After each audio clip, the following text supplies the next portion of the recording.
जय Shivray driver भावांनो, आता चाललोय बेंगलोरला कर्नाटकमध्ये. व्हिडिओ बनवण्याचा मुद्दा की आता आम्ही नाश्त्याला थांबलोय. बघा आमचा केसमा नाश्ता चालू आहे.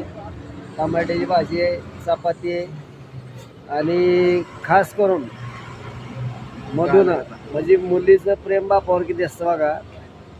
तेव्हा ही गाजराचा हलवा बनवून दिलाय. गाजरचा हलवा येऊ अशा पद्धतीने एकच नंबर गाजरचा हलवा बनवून दिलाय. आता खायचं काम चालू आहे. त्याच्यामुळे भावानो, मुलगी जीवनात असणं लय मोठी गोष्ट आहे राव. मुलीसारखी माया कोणच करू शकत नाही. तर चाललोय बेंगलोरला. आता उद्या खाली होईल. परवा दिवशी परत पुन्हा भरून यायचं आहे. पुण्यात आलं की गाडी खाली भरणार इकडं अहमदाबाद. कारण इन्शुरन्स आज भरायचा 55,000 रुपये आणि परवा दिवशी समजा परमिट म्हणजे नाही का ऑल इंडिया परमिट आणि टॅक्स पासिंग हे झालं की विषय संपला. आंब्याला चालाय मोकळा. त्याच्यामुळं जजमेंट फेल, यारावडा जजमेंट. चला करतो नाश्ता.